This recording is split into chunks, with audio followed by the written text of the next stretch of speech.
हम लोगों को आज पढ़ना है sexual reproduction in flowering plant. ठीक है, तो sexual reproduction in flowering plant पढ़ने से पहले हम ये जाने कि रिप्रोडक्शन क्या होता है, रिप्रोडक्शन कितने टाइप्स का होता है, रिप्रोडक्शन में कौन कौन सी प्रोसेसेस आती हैं, वो सारी बातें हम लोग करेंगे यहाँ पर। तो अगर हम लोग बात करें रिप्रोडक्शन की,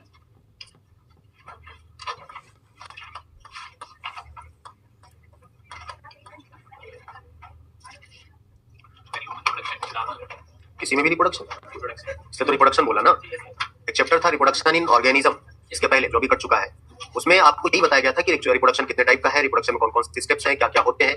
फिर हम लोग वापस आएंगे किस पर, रिप्रोडक्शन पर, चाहे वो फ्लावरिंग प्लांट का हो। कुछ चीजें जो है वो कॉमन मिलेंगी आपको, कुछ इवेंट्स कॉमन मिलेंगे, नाम जो है वो कॉमन मिलेगा, तो वो क्या है वही हम लोग को पढ़ना है। ठीक है, तो रिप्रोडक्शन जो है वो एक बायोलॉजिकल प्रोसेस है। कैसा प्रोसेस है? रिप्रोडक्शन एक बायोलॉजिकल प्रोसेस है।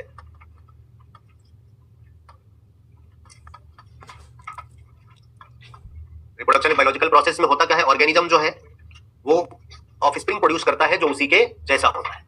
लेकिन उसी के जैसा होता है, इसमें हम लोग दो टाइप का रिप्रोडक्शन पढ़ेंगे। पहले based on the involvement of individual in the process of reproduction, reproduction की प्रोसेस में कितने इंडिविजुअल इन्वॉल्व हैं। ठीक है, इस बेस पर रिप्रोडक्शन जो है वो दो टाइप का होता है, एसेक्सुअल और सेक्सुअल रिप्रोडक्शन। ठीक है, इसी एसेक्सुअल रिप्रोडक्शन को हायर ऑर्गेनिजम्स में अगर हम लोग बात करें तो प्लांट में वेजिटेटिव रिप्रोडक्शन और एनिमल में एसेक्सुअल रिप्रोडक्शन बोलते हैं। तो एसेक्सुअल रिप्रोडक्शन और वेजिटेटिव रिप्रोडक्शन लोअर ऑर्गेनिजम्स में आप अलग अलग पढ़ते हैं।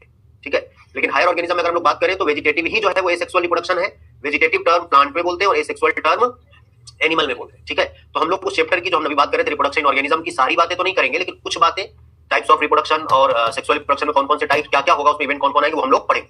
ये अगले दोनों चैप्टर में आपके लिए कॉमन होगा। ठीक है, जैसे यार यहाँ पर हमने अभी बोला था, लेकिन मैंने पूरी तरह सही नहीं है खाली रिप्रोडक्शन के लिए, कि रिप्रोडक्शन का मतलब अगर सिंपल वे में बोले, लिविंग वर्ड आपने पढ़ा है तो increase in number, increase in, कोई ऑर्गेनिज्म जो है वो ऑफस्प्रिंग प्रोड्यूस करता है, वो ऑफस्प्रिंग मोर और less similar to their parents होता है, मोर और less similar to their parents होता है। हम ये बोलते हैं, और ये बोलते हैं कि वो ऑर्गेनिज्म जो ऑफस्प्रिंग प्रोड्यूस करता है वो ऑफस्प्रिंग अपने पेरेंट के एग्जैक्ट कॉपी होता है। ठीक है ना, ये दो बातें बोलेंगे, तो ये दोनों बातें जो है वो अलग अलग टाइप के रिप्रोडक्शन में आएगी। तो सीधा हम ये बोल सकते हैं कि रिप्रोडक्शन कितने टाइप्स का है, दो टाइप का। और किस बेस पर ये दो टाइप का हम लोग बोल रहे हैं, based on involvement of individual in the process of reproduction.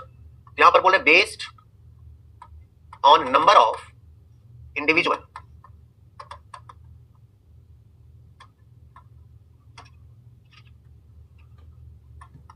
based on number of individual involved in a reproduction. It is of two types. कितने टाइप का? दो टाइप का। एक होगा एसेक्सुअल, आपने बहुत सारी जगह पर पढ़ा है 11th के एनसीईआरटी में, ठीक है ना, एसेक्सुअल। और दूसरा क्या बोलेंगे, सेक्सुअल। दूसरा क्या बोलेंगे, सेक्सुअल। यहां पर सिर्फ एक ही इंडिविजुअल इन्वॉल्व होगा, involvement of only one individual. यहां पर एक ही इंडिविजुअल इन्वॉल्व होगा और उसी से क्या बनेंगे, ऑफस्प्रिंग प्रोड्यूस होंगे। ठीक है, और हमने बोला था एसेक्सुअल टर्म किसमें बोलेंगे, एनिमल में, और वेजिटेटिव किसमें बोलेंगे, प्लांट्स में। यहां पर involvement of two individual of opposite sex, that is male and one male and another female. यहां पर एक इंडिविजुअल का इन्वॉल्वमेंट और यहां पर दो इंडिविजुअल का इन्वॉल्वमेंट। अगर दो इंडिविजुअल है तो अपोजिट सेक्स के होने चाहिए, एक मेल और एक फीमेल। यहां पर हम बोल सकते हैं क्या, खाली एक ही इंडिविजुअल है तो बोलते तुम ही हो, माता पिता तुम ही हो, बात सही है ना, माता पिता दोनों यही है। लेकिन यहां पर मेल फीमेल तो अलग बोला ना, तो मेल फीमेल को फादर और मदर अलग अलग बोलोगे कि नहीं बोलोगे, तो यहां पर ऐसा कुछ बोला ही नहीं, तो वही सही बात है, दोनों एक ही है। बोलो बात सही है कि नहीं। अब यहां पर एक इंडिविजुअल तो होगा, और आगे की क्या क्या कहानी होगी जरा देखो। अभी हम लोग पढ़ेंगे प्रोसेस गैमीट फॉर्मेशन। क्या पढ़ेंगे, यहां पर गैमीट फॉर्मेशन हो भी सकता है और नहीं भी हो सकता। ये डिफरेंस आपको जानना चाहिए, सेक्सुअल और गैमीट फॉर्मेशन में और may not be takes place, may और may not be takes place. अगर गैमीट का फॉर्मेशन हो भी गया तो गैमीट का फ्यूजन कभी नहीं होगा। गैमीट का fusion, gametic fusion never takes place. Gamete का फ्यूजन कभी नहीं होगा। यहां पर गैमीट का फॉर्मेशन भी होगा और गैमीट का फ्यूजन भी होगा। Gametic formation and fusion, fusion जिसे आप फर्टिलाइजेशन बोलेंगे, गैमेटिक फ्यूजन या फर्टिलाइजेशन टेक्स प्लेस। अब आप बताइए, आपने पढ़ा है लिविंग वर्ल्ड में कैरेक्टर्स का डिफाइनिंग और नॉन डिफाइनिंग, बोलो बात सही है। अगर इनमें से सेक्सुअल रिप्रोडक्शन का यूनिक फीचर आपको कहना हो तो क्या बोलेंगे, गैमीट का फॉर्मेशन की गैमीट का फ्यूजन, गैमीट का क्योंकि फॉर्मेशन तो एसेक्सुअल में भी हो सकता है, लिखा है ना मे और मे नॉट बी। इसलिए जब आप सेक्सुअल रिप्रोडक्शन पढ़ेंगे वहां पर फर्टिलाइजेशन, तो कहता है fertilisation is the vital event of sexual reproduction. Vital मतलब इंपॉर्टेंट। तो अब ये डिफरेंस आपको पता होना चाहिए कि यूनिक फीचर सेक्सुअल रिप्रोडक्शन का क्या हुआ, गैमेट फॉर्मेशन की गैमेट फ्यूजन। गैमेट फ्यूजन, क्योंकि गैमेट फॉर्मेशन तो दोनों में हो सकता है, बोलो बात सही है। तो यहां पर क्या बोलेंगे, gametic fusion, that is fertilisation. Fertilisation is the vital event of, अभी आपको पता होना चाहिए, vital event of sexual reproduction. बोलो कोई डाउट, सेक्सुअल रिप्रोडक्शन, ठीक है।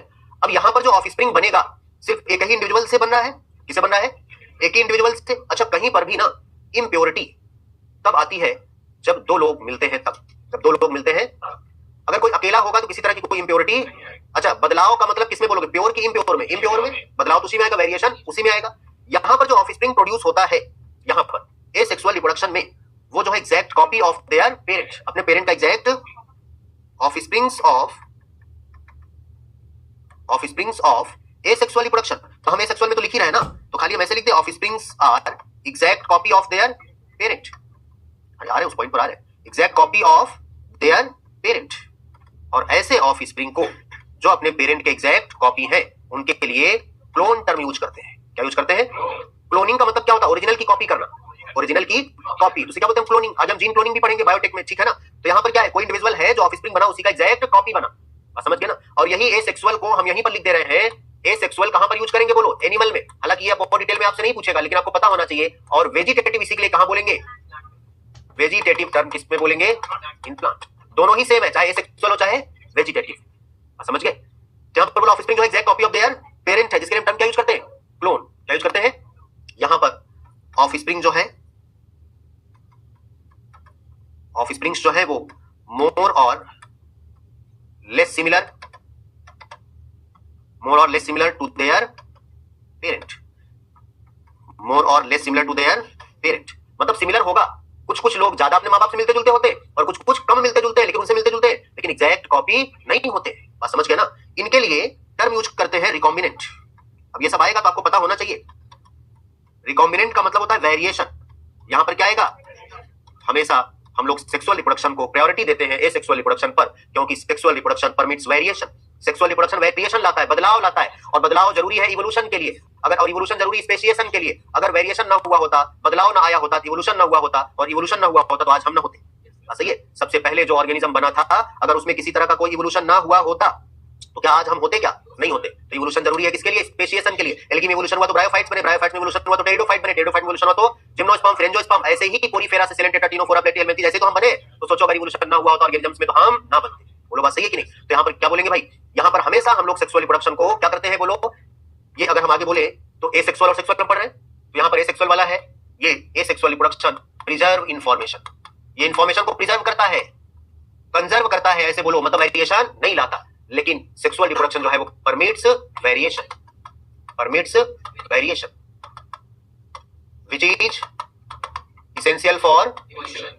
which is essential for evolution and evolution is essential for speciation.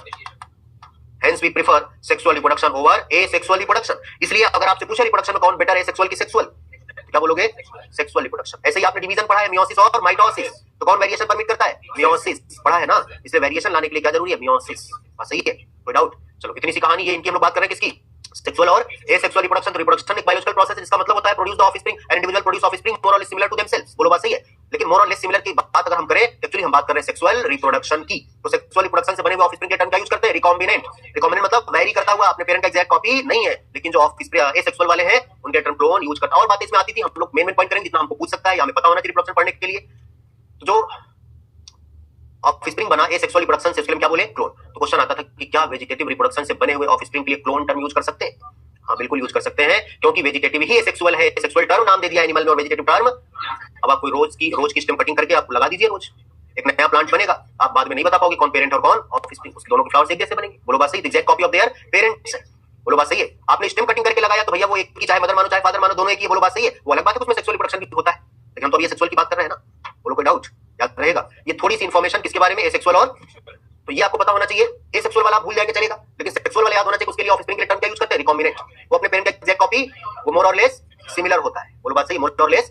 दूसरी बात क्या बोला, गैमेटिक फ्यूजन, क्योंकि गैमेट का फॉर्मेशन सेक्सुअल में भी हो सकता है और नहीं भी हो सकता, लेकिन अगर हो भी गया गैमेट का फॉर्मेशन तो फ्यूजन कभी नहीं होगा, लेकिन सेक्सुअल में फ्यूजन होगा। इसलिए बोला fertilisation is the vital event of sexual reproduction. बोलो बात सही है। आगे बढ़े। बहुत छोटी छोटी सी बातें, कम कम बातें करेंगे जितना हमको रिप्रोडक्शन के लिए जानना चाहिए, वो हम रिप्रोडक्शन ऑर्गेनिज्म की वाली बात कर रहे हैं, ठीक है ना। अब हम लोग बात करते हैं, अगर हम लोग सेक्सुअल रिप्रोडक्शन की बात करें, किसकी बात करें, तो अगर सेक्सुअल रिप्रोडक्शन होगा तो सेक्सुअल रिप्रोडक्शन में कुछ इवेंट्स आएंगे और इसके बेस पर लाइफ के कुछ प्रोसेसेस है, कुछ स्टेप्स है। जैसे ऐसे हम लोग लाइफ को बोलते हैं ना, childhood, adolescent, puberty, adult, old age बोलते हैं ना। रिप्रोडक्शन के बेस पर हम लोग बोलते हैं प्री रिप्रोडक्टिव, रिप्रोडक्टिव और पोस्ट रिप्रोडक्टिव। क्या बोलते हैं, प्री रिप्रोडक्टिव, रिप्रोडक्टिव और पोस्ट रिप्रोडक्टिव, ठीक है ना। रिप्रोडक्शन के बेस पर लाइफ को कितने पार्ट में डिवाइड किया गया। अब अगर हम कुछ स्टेजेस, कुछ स्टेप्स, कुछ इवेंट्स हम लोग देखते हैं तो कौन कौन से, अगर हम लोग लाइफ की बात करें तो लाइफ रिप्रोडक्शन के बेस पर डिविजिबल है कितने पार्ट में। एक तो है प्री रिप्रोडक्टिव, तो लाइफ डिवीजन किसके बेस पर, रिप्रोडक्शन के बेस पर। किसके बेस पर, तो क्या बोला है, प्री रिप्रोडक्टिव, रिप्रोडक्टिव और अब ये आएगा यहीं से हम लोग शुरुआत कर, आगे देखिएगा। अब एक और लाइफ हम बताएंगे फर्टिलाइजेशन के बेस पर सेक्सुअल रिप्रोडक्शन में, और वहीं से शुरुआत करेंगे सेक्सुअल रिप्रोडक्शन फ्लावरिंग प्लांट में चैप्टर, ठीक है ना। तो हेडिंग वहां हम लोग अभी पहुंच जाएंगे, ध्यान से सुनो। प्री रिप्रोडक्टिव में, प्री रिप्रोडक्टिव को बोलते हैं ग्रोथ फेज। क्या बोलते हैं, इसी को प्लांट में वेजिटेटिव फेज भी बोलते हैं। क्या बोलते हैं, नाम ये प्री रिप्रोडक्टिव फेज मतलब रिप्रोडक्शन के पहले का फेज। अगर हम इसी को प्लांट में बोले वेजिटेटिव फेज तो बोलेंगे prior to flowering phase, flowering के पहले का फेज, फ्लावरिंग के पहले का फेज। अगर प्लांट में बोले इसी को क्या बोल देंगे, फ्लावरिंग के पहले का फेज, ठीक है ना। और अगर हम लोग इसकी, अभी हम किसकी बात कर रहे हैं, मान लो प्लांट में रिप्रोडक्टिव फेज का मतलब फ्लावरिंग फेज। कौन सा फेज है, क्योंकि आपने मॉर्फोलॉजी में इतना ही तो पढ़ा था, इतना तो पढ़ा ही है कि फ्लावर जो है वो रिप्रोडक्टिव ऑर्गन होता है। फ्लावर जो है वो क्या होता है, रिप्रोडक्टिव, और जब तक रिप्रोडक्टिव ऑर्गन ना बने तब तक रिप्रोडक्शन तो नहीं हो सकता। जब तक रिप्रोडक्टिव ऑर्गन ना बने तब तक तो रिप्रोडक्शन नहीं हो सकता, इसमें कोई डाउट नहीं है। तो भैया जब तक तो प्लांट में फ्लावर नहीं बना तब तक कैसे हो जाएगा रिप्रोडक्शन, बोलो बात सही है। तो फ्लावर का बनना रिप्रोडक्टिव फेज, उसके पहले का फेज, जब तक फ्लावर नहीं बना ग्रोथ फेज या प्री रिप्रोडक्टिव फेज। याद करो पढ़ा था प्लांट ग्रोथ में, अगर प्रियर टू फ्लावरिंग जिब्रेलिन की स्प्रेइंग कर दी जाए, क्यों बोला, क्योंकि मैच्योरिटी से पहले ग्रोथ फेज में ही अगर ग्रोथ हार्मोन डालोगे तो ज्यादा काम करेगा, बोलो बात सही है कि नहीं। तो पढ़ा था प्रियर टू फ्लावरिंग, बात समझ गए। तो यहाँ पर क्या बोल रहे हैं यार, फ्लावरिंग फेज कौन सा फेज है, रिप्रोडक्टिव फेज, क्योंकि यहाँ पर रिप्रोडक्टिव ऑर्गन बनते हैं, बोलो बात सही है। यहाँ पर क्या बनते हैं, रिप्रोडक्टिव ऑर्गन बनते हैं। पोस्ट रिप्रोडक्टिव का मतलब होता है सेनेसेंट फेज। कौन सा फेज, सेनेसेंट फेज, या सेनेसेंट फेज को क्या बोलते हो, ओल्ड एज या ओल्ड फेज, बोलो बात सही है। ओल्ड एज की क्या पहचान है, ग्रोथ फेज की क्या पहचान है, अब जरा इस बात, इसकी हम लोग बात करते हैं, सुनो। अगर हम लोग ग्रोथ फेज की बात करें तो यहां पर तो आपने पढ़ा है प्रियर टू, लिख रहा हूं वो भी, प्रियर टू फ्लावरिंग फेज। इस दौरान प्लांट का ग्रोथ हो रहा है, तो सर प्लांट में बता रहे एनिमल में भी आते हैं। और रिप्रोडक्टिव का मतलब इसमें फ्लावर बनेंगे, रिप्रोडक्टिव फेज। और पोस्ट रिप्रोडक्टिव का मतलब सेनेसेंट या ओल्ड एज। ये तीनों फेज हम लोग प्लांट में बता सकते हैं, लेकिन अगर प्लांट एनुअल होगा या बाइनियल होगा तब। एनुअल और बाइनियल प्लांट जानते हो, बोलो कौन होते हैं ये, हाँ साल में एक बार फ्लावरिंग होती है, क्या बोलोगे, और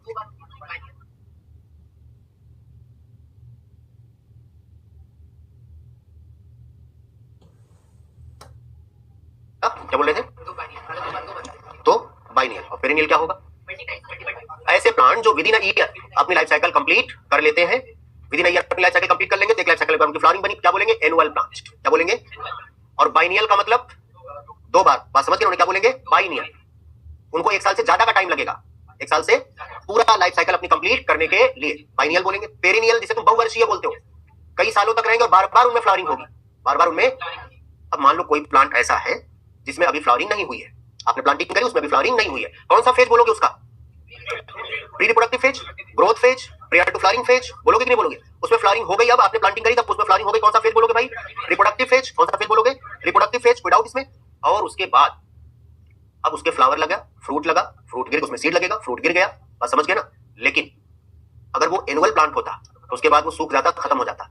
बाइनियल होता, उतनी अपनी सीजन कंप्लीट करने के बाद वो खत्म हो जाता। तो जब उसमें अब फ्लावरिंग खत्म हो गई, अब फ्रूट लग गया, दोबारा लगेगा, इसका मतलब वो कौन सा एज है उसका, ओल्ड एज। लेकिन अगर पेरिनियल है, मैंगो का प्लांट है मान लो, एक बार फ्लावरिंग हुई, फ्रूटिंग हुई, फ्रूट गिर गया, अब तुम कहो उसका ओल्ड एज है, लेकिन वो अगले साल फिर फ्लावरिंग कर गया, तो ओल्ड एज बोल सकते हो क्या। कई बार एक साल गैप करके फ्लावरिंग होती है, तो उसमें कब ओल्ड एज आएगा बता सकते हो क्या, नहीं बता सकते हो। तो ये जो तीनों फेज है ना, ये आप बता सकते हैं इसमें एनुअल प्लांट, बाइनियल प्लांट, लेकिन पेरिनियल प्लांट में नहीं बता सकते। There are no clear cut division of all three phases in the perennial plant, बोलो याद रहेगा। उसमें कब ओल्ड एज बोलोगे, अभी नहीं बोल सकते ओल्ड एज के, अगले साल कह रहे हो कि इसमें अभी इसका ओल्ड एज आ गया, फिर से फ्लावरिंग हो गई उसमें, तो फ्लावरिंग का मतलब क्या है, रिप्रोडक्टिव फेज। और वहां पर क्वेश्चन तो ये भी आता था, उतना ही पूछेगा कि इंटर फ्लावरिंग का जो पीरियड है, इंटर फ्लावरिंग का मतलब दो फ्लावरिंग के बीच का जो पीरियड है, उसे क्या नाम दोगे, ओल्ड एज, रिप्रोडक्टिव एज या pre reproductive age, growth phase या वेजिटेटिव फेज, क्या नाम दोगे उसको? दो इंटर फ्लावरिंग के बीच, जैसे इस बार फ्लावरिंग हुई, अब अगले साल इसी समय फ्लावरिंग होगी, तो बीच का जो टाइम था उसे क्या बोलोगे? ग्रोथ फेज बोलोगे, रिप्रोडक्टिव फेज बोलोगे, पोस्ट रिप्रोडक्टिव फेज बोलोगे? ग्रोथ फेज बोलोगे? तुम खुद ही बताओगे। चलो सुनो, कोई एग्जांपल ले लो, किसी ह्यूमन का एग्जांपल लो, तुम खुद बताओ ताकि तुम्हें याद रहे। कोई आदमी, कोई किसी की शादी हुई, बड़े हो गए तभी शादी हुई, ठीक है ना, उनके बच्चे पैदा हुए, बच्चे के बीच 4 साल का गैप है, तो 4 साल के गैप को क्या बोलोगे? इनका फिर से ग्रोथ फेज आ गया, बोलो वही रिप्रोडक्टिव फेज ही तो बोलोगे बे। हाँ, कि वापस चले जाओगे ग्रोथ फेज में, नहीं फिर से चले गए एडोलेसेंट एज में? हाँ बोलोगे क्या ऐसा? तो वही तो बोला ना, इंटर फ्लावरिंग, दो, अरे एक बार पहली बार फ्लावरिंग हो गई तो वो अब तो मैच्योर है ना, अब वापस ग्रोथ फेज में जाएगा क्या? नहीं ना, तो कौन सा फेज बोलोगे? Reproductive phase. बात सही है कि नहीं? तो अब वो दो फ्लावरिंग के बीच, अब फिर अगली बार फ्लावर लगेगा, फिर अगली बार फ्लावर लगेगा, तो दो फ्लावरिंग के बीच का पीरियड कौन सा है? रिप्रोडक्टिव फेज है। अब वापस ग्रोथ फेज में खुद भी वापस जाएगा। अरे पहली बार जब फ्लावरिंग नहीं हुई थी, जब वो मैच्योर नहीं हुआ था, तब तक उसको हम क्या बोला था? Vegetative phase. अब बात समझ आई? ऐसे ही चलो और आगे बढ़ते हैं। तो ये लाइफ के फेज। अब हम लोग बोलते हैं यहाँ पर अगर सेक्सुअल रिप्रोडक्शन होगा, अब वापस आते हैं किस पर? सेक्सुअल रिप्रोडक्शन, जो हमको पढ़ना है, मेन कहानी जो हमको करनी है। सेक्सुअल रिप्रोडक्शन होगा तो सेक्सुअल रिप्रोडक्शन में इवेंट आपने पढ़ा फर्टिलाइजेशन। क्या पढ़ा? अब सुन, क्योंकि यहां से हम लोगों को चैप्टर की शुरुआत करनी है, तो हम वहां तक आपको पहुंचाना चाह रहे थे, वहां तक आ गए। सेक्सुअल रिप्रोडक्शन अगर होगा तो इसका वाइटल इवेंट कौन सा है? फर्टिलाइजेशन। इसका वाइटल इवेंट कौन सा है? फर्टिलाइजेशन। तो इस फर्टिलाइजेशन के बेसिस पर, किस पर? फर्टिलाइजेशन के बेसिस पर इनको डिवाइड कर दिया गया है 3 इवेंट। अब बताओ तुम, फर्टिलाइजेशन का मतलब क्या समझते हो? फ्यूजन ऑफ, फर्टिलाइजेशन का मतलब फ्यूजन ऑफ, यही तो पढ़ते हो ना? तो भैया फ्यूजन ऑफ गैमीट तो तब होगा जब गैमीट बनेगा। अच्छा, अभी हमने बोला था कि जो सेक्सुअल रिप्रोडक्शन में 2 इंडिविजुअल होंगे ऑफ अपोजिट सेक्स। अब ये भी सुन लो, 2 इंडिविजुअल सेम प्लांट बॉडी पर हो सकते हैं और दोनों इंडिविजुअल अलग अलग प्लांट बॉडी पर हो सकते हैं। बोलो बात सही है? मेल अलग हो सकता है और फीमेल अलग, या तो मेल और फीमेल एक ही प्लांट पर हो, अलग अलग पोजीशन पर हो। और प्लांट की बात करें तो हो सकता है कि प्लांट में एक ही फ्लावर में मेल और फीमेल हो। बोलो बात सही है? हम लोग यहाँ पर पढ़ेंगे। तो सुनो, अगर मेल और फीमेल एक ही प्लांट पर है तो क्या बोलोगे? मोनोसियस। तो जानते हो, कई बार पढ़ा भी है 11th वाली एनसीईआरटी में। और अगर दोनों अलग अलग है तो क्या बोलोगे? डायोसियस। डायोसियस मतलब यूनिसेक्सुअल, मोनोसियस मतलब बाइसेक्सुअल। ऐसे तुम्हें बोला था, याद कर लो। डाई का मतलब 2, इसका मतलब 2 लोग हैं, अलग 2 लोग हैं, 2 लोग हैं तो हम अलग अलग बात कर रहे हैं। मोनो का मतलब एक ही है, और एक ही है इसका मतलब उसी पर दोनों हैं। बोलो बात समझ गए? तो मोनोसियस और डायोसियस, तो वो 2 इंडिविजुअल एक बॉडी पर भी हो सकते हैं और अलग अलग बॉडी पर भी हो सकते हैं। लेकिन चाहे वो एक बॉडी पर हो चाहे अलग अलग बॉडी पर हो, मान लो एक ही बॉडी पर प्लांट के बारे में पढ़ेंगे, एक फ्लावर इधर लगा है और एक फ्लावर इधर लगा, अलग अलग पोजीशन पर है, उन दोनों के अंदर, एक के अंदर बना मेल गैमीट, एक के अंदर बना, तो गैमीट तो बन गया, गैमीटोजेनेसिस हो गई, लेकिन गैमीट का ट्रांसफर होना चाहिए। गैमीट का, और जब गैमीट का ट्रांसफर हुआ, मेल और फीमेल गैमीट क्लोज कांटेक्ट में है, पास पास है, तब उनका क्या होगा? फ्यूजन। और फ्यूजन को क्या बोलते हो? फर्टिलाइजेशन। इसका मतलब फर्टिलाइजेशन के पहले का इवेंट प्री फर्टिलाइजेशन, और उस प्री फर्टिलाइजेशन में क्या क्या होना चाहिए?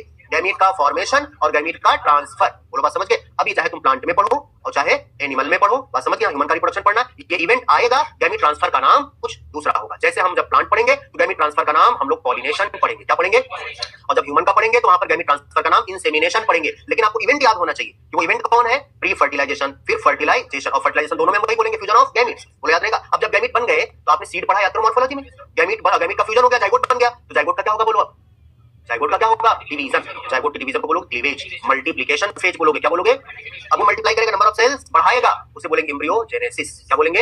याद रहेगा? तो बताओ, ये एम्ब्रियोजेनेसिस फर्टिलाइजेशन में आएगा, पोस्ट फर्टिलाइजेशन में? Post fertilisation. बात समझ गए? जाइगोट फॉर्मेशन को कहीं कहीं पर कह देते हैं पोस्ट फर्टिलाइजेशन में बोलते हैं। किसे बोलते हैं? क्योंकि फ्यूजन होना, ये खाली फ्यूजन टर्म जो है ना, इसको क्या बोला है? फर्टिलाइजेशन। ये कहते हैं fertilisation leads to formation of zygote. बात समझ गए? और जरा इनकी बात करते हैं, कितने टर्म बोलो है ये?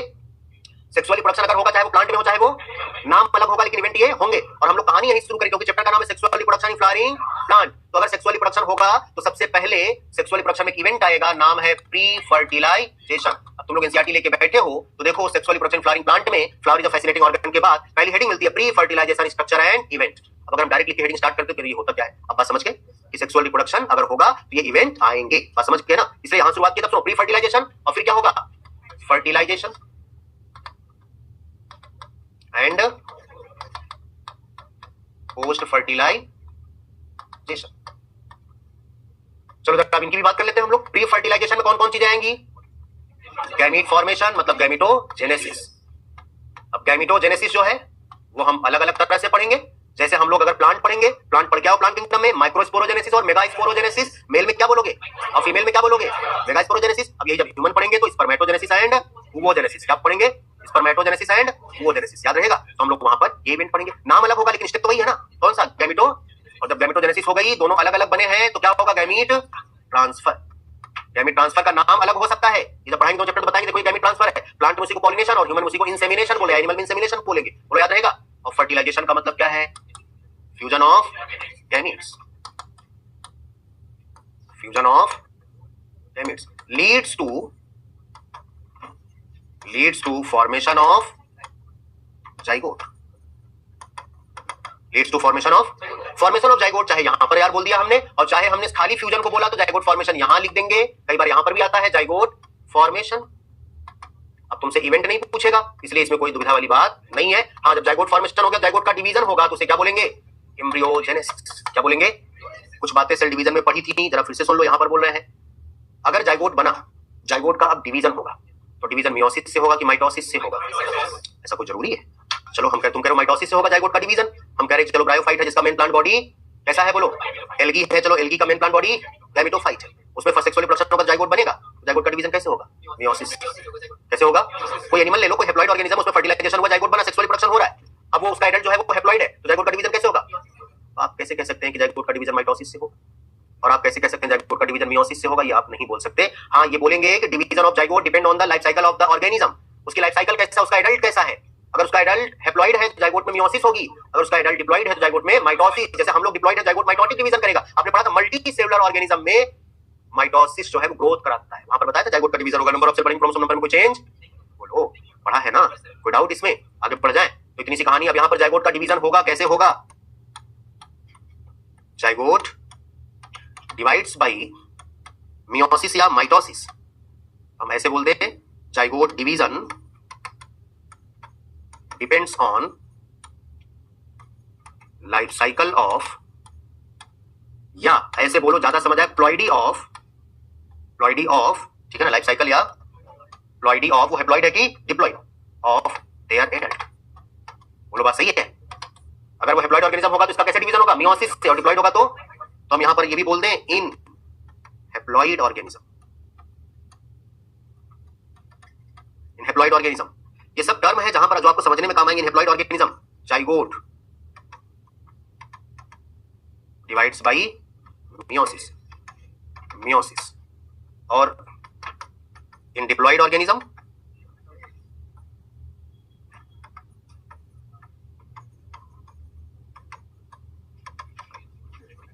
डिवाइड्स बाय, बोलो कैसे डिवाइड करेगा? अरे याद करो, जाइगोटिक और गैमेटिक मियोसिस भी तो तुमने पढ़ा है। क्या आवाज आ रही पीछे? मान लो भैया सेल तो नहीं है, हाँ बंद हो गया, ठीक है? नहीं वो इससे सूच से लग के बंद रहा है, स्विच है उसका, ठीक है? हो गया। अब सुनो, तो ये जाइगोटिक मियोसिस और गैमेटिक मियोसिस भी तो तुमने पढ़ा है, बोलो कोई डाउट? ये इतनी सी कहानी है। अब आगे, अभी हमने ये बोला था कोई भी, अब सुनो, कोई भी जाइगोट हमेशा कैसा होगा? डिप्लॉइड। गैमीट हमेशा कैसा होगा? ये कुछ बातें जो आपको हमेशा याद रखनी है। गैमीट्स आर ऑलवेज, खाली यही नहीं, जब जेनेटिक्स पढ़ोगे वहां पर भी ये काम आएगा समझने में। गैमीट्स आर ऑलवेज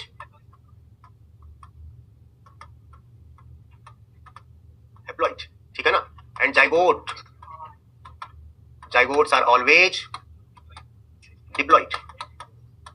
तभी तो तुमने पढ़ा था कि अगर गैमीट हेप्लॉइड होता है, कोई हेप्लॉइड ऑर्गेनिज्म है, तो उसमें गैमीट का फॉर्मेशन जो है वो माइटोटिक डिवीजन से होगा, और कोई डिप्लॉइड ऑर्गेनिज्म है उसमें गैमीट का फॉर्मेशन मियोटिक डिवीजन से होगा। बात समझ गए? अब कोई भी सेक्सुअल रिप्रोडक्शन अगर करेगा, आपने इसके पहले प्लांट किंगडम में पढ़ा है, याद करिए।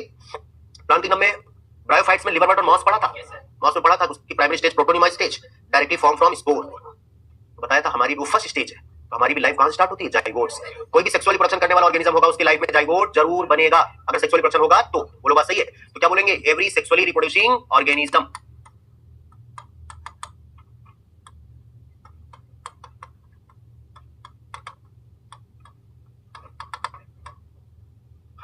starts their life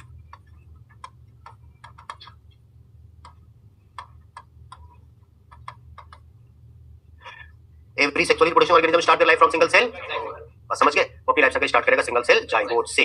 अब वो जाइगोट में डिवीजन कुछ भी हो, चाहे मियोसिस हो चाहे, लेकिन जाएगा सेक्सुअल रिप्रोडक्शन होगा तो जाइगोट तो बनेगा ही बनेगा। वो याद रहेगी। ये कुछ इवेंट्स आपको जो अब हम लोग शुरुआत यहाँ से, ये सारे इवेंट अभी आएंगे बीच बीच में, तो मैं बताऊंगा नहीं, फिर तो आपको हम लोग कहानी की शुरुआत यहाँ से करेंगे सेक्सुअल रिप्रोडक्शन फ्लावरिंग प्लांट में, pre fertilisation structure and event. बात सही है? और प्री फर्टिलाइजेशन स्ट्रक्चर और इवेंट में सबसे पहले हम लोग पढ़ेंगे रिप्रोडक्टिव ऑर्गन, और रिप्रोडक्टिव ऑर्गन में फिर पढ़ेंगे गैमेटोजेनेसिस। तो मेल रिप्रोडक्टिव ऑर्गन कौन है? एंड्रोशियम। तो एंड्रोशियम की यूनिट क्या है? स्टैमेन। स्टैमेन के अंदर पाया जाता है, आपने पढ़ा है ना, एंथर और एंथर के अंदर। अब यहां से हम लोग शुरुआत करेंगे, ठीक है ना। एंथर के अंदर माइक्रोस्पोरेंजियम, और उसके अंदर पढ़ेंगे हम लोग उसी माइक्रोस्पोरेंजियम को पॉलन सैक बोलते हैं, और उसके अंदर हम लोग पढ़ेंगे पॉलन ग्रेन। अब देखो हेडिंग मिलेगी pre fertilisation structure and event, बात सही है। और उसमें पहली हेडिंग तुम्हें मिलेगी स्टैमेन, बोलो बात सही है। या एंड्रोशियम बोलेंगे, स्टैमेन बोलेंगे, माइक्रोस्पोरेंजियम बोलेंगे, और पॉलन ग्रेन। हेडिंग क्या क्या है? Stamen, microsporangium and pollen grain. बोलो कोई डाउट? यहां तक बात समझ आई? बोलो। तो ये अब बताओ, चलो समझ आई। तो गैमेटो तुमने पढ़ा है, गैमेटिक मियोसिस, और बताओ बताओ जाइगोटिक मियोसिस कहां होगी और गैमेटिक मियोसिस अभी बताया भी था इनडायरेक्टली। हाँ हाँ बोलो बोलो। हाँ ओवरी में होगी? कहां से बोल रहे हो? कह रहा जाइगोटिक मियोसिस ओवरी में होगी। ओवरी और मियोसिस का क्या लेना देना है भाई मेरे? हाँ कोई लेना देना है? हमें तो नहीं लगता है कोई है। बताओ। हाँ बोलो यार। हाँ कोई कह रहा है एमएमसी में होगा। हाँ बोलिए दीदी, कहाँ होगा? एमएमसी में।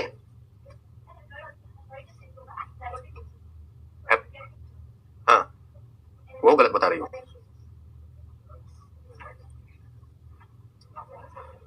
हाँ? कौन बताएगा बताओ? जाइगोटिक हैप्लॉइड में होगा और गैमेटिक मियोसिस डिप्लॉइड में होगा, पढ़ा है ना। चलो तुम बताओ मियोसिस में, मियोसिस कितने स्टेप में कंप्लीट होती है? हाँ बताओ जल्दी जल्दी। नाम बताओ और आगे बताओ। मियोसिस फर्स्ट बताओ। रिडक्शन डिवीजन किसको बोलते हैं? रिडक्शनल डिवीजन किसको बोलते हैं?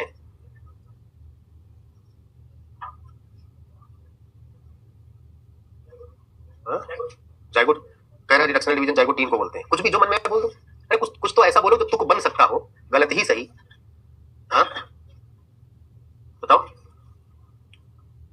नहीं पता? तुम बताओ बताओ बताओ बताओ। और गलत लग रहा है, गलत होगा तो गलत ही बता दो तुम, गलत सही कुछ भी बता दो। बताओ ये हाल है, तुम बताओ। हाँ रिडक्शनल डिवीजन किसे बोलते हैं? हाँ मियोसिस को। अगर उसने बोले मियोसिस फर्स्ट सेकंड तो किसको क्यों बोलते हैं? ऐसा सब नहीं बताया, सबका नंबर आएगा। तुम बताओ क्यों बोलते हैं? एनाफेज में होता है इसलिए। देखो तुम लोग क्या क्या जवाब दे रहे हैं, बताओ। तो जाइगोट होता है वो एन में डिवाइड हो जाता है। अरे भैया ऐसे बोलो, खाली जाइगोटी थोड़ी ना, कोई भी सेल हो सकती है ना। तो हम ये बोले कि क्योंकि यहाँ पर नंबर ऑफ क्रोमोसोम प्रोड्यूस होते हैं, हाफ हो जाते हैं। पेरेंट सेल में जितने होंगे उसका आधा हो जाएगा, किसमें? डॉटर सेल में। पढ़ा है ना। मियोसिस में कितनी सेल बनती हैं तुम बताओ? 4। हैप्लॉइड की डिप्लॉइड? हाँ हैप्लॉइड। और माइटोसिस में एक सेल से हैप्लॉइड की डिप्लॉइड? हैप्लॉइड। कोई जरूरी है? वो डिपेंड करेगा पेरेंट सेल पर कि पेरेंट सेल हैप्लॉइड है कि हैप्लॉइड होगी तो हैप्लॉइड बनेगा, डिप्लॉइड होगा तो। पढ़ो भैया कैसे काम चलेगा। चलो रिप्रोडक्शन की कहानी समझ आई? बोलो। अब हम लोग आते हैं, हमने कहा शुरुआत कहां से करेंगे? चैप्टर है हमारा sexual reproduction in flowering plant, ठीक है ना। तो शुरुआत कहां से करेंगे? Pre fertilisation structure and event. तो प्री फर्टिलाइजेशन में पहली हेडिंग कौन सी आएगी? गैमेटोजेनेसिस। लेकिन प्री फर्टिलाइजेशन में नाम दिया pre fertilisation structure and event, तो गैमेटोजेनेसिस तो इवेंट है। गैमेटोजेनेसिस एक इवेंट है। इसके दौरान क्या क्या होगा वो घटना है, वो हम लोग पढ़ेंगे। लेकिन उसके पहले की हेडिंग है स्ट्रक्चर। तो पहले हम लोग पढ़ेंगे मेल रिप्रोडक्टिव ऑर्गन, और फिर उसमें पढ़ेंगे फीमेल रिप्रोडक्टिव ऑर्गन, फिर पढ़ेंगे गैमेटो। तो चलो चैप्टर की शुरुआत है, पढ़ा करो। हेडिंग है प्री फर्टिलाइजेशन।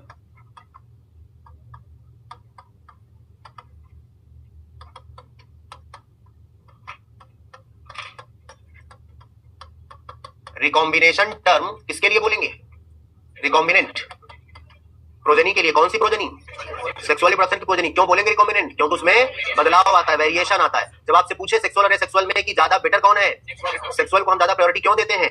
क्योंकि उसमें वेरिएशन आता है। वेरिएशन जरूरी इवोल्यूशन के लिए, इवोल्यूशन जरूरी स्पेसिएशन के लिए, मतलब नई स्पीसीज बनने के लिए, स्पेसिएशन जरूरी डाइवर्सिटी के लिए, डाइवर्सिटी जरूरी है हमारे इकोसिस्टम को बैलेंस रहने के लिए। बात समझ गए ना। तो इसलिए यहां से कनेक्ट करके पूरा समझ जाओगे, तभी हमारा हम आगे इकोसिस्टम पढ़ेंगे। किसी इकोसिस्टम जितनी ज्यादा डाइवर्सिटी वो इकोसिस्टम उतना ज्यादा सस्टेनेबल होता है, उतना ज्यादा स्टेबल होता है। बात समझ गए? चलो आगे बढ़े। तो यहाँ पर अब प्री फर्टिलाइजेशन स्ट्रक्चर इवेंट में कुछ है नहीं। आपको पता है फ्लावर जो है वो रिप्रोडक्टिव ऑर्गन होता है। फ्लावर क्या होता है? वो कौन कौन से रिप्रोडक्टिव ऑर्गन है, कौन कौन से एक्सेसरी ऑर्गन, वो आपने पढ़ा है। तो सीधा इसमें हम लोग हेडिंग की बात कर ले। कौन सा? स्टैमेन। आप बोल सकते हैं ना मेल रिप्रोडक्टिव ऑर्गन या स्ट्रक्चर। इसमें स्टैमेन, माइक्रोस्पोरेंजियम, अरे अब आपको पहले ये बात तो पढ़ा ही है कि मेल के लिए माइक्रो और फीमेल के लिए मैक्रो या मेगा टर्म बोलते हैं, माइक्रोस्पोरेंजियम, पॉलन। अब आओ जरा, इन सबको हम लोग एक एक करके यहां पर पढ़ने वाले हैं, इन सबको एक एक करके पढ़ने वाले। सुनो, एंड्रोसियम, फ्लावर जो है वो रिप्रोडक्टिव ऑर्गन है।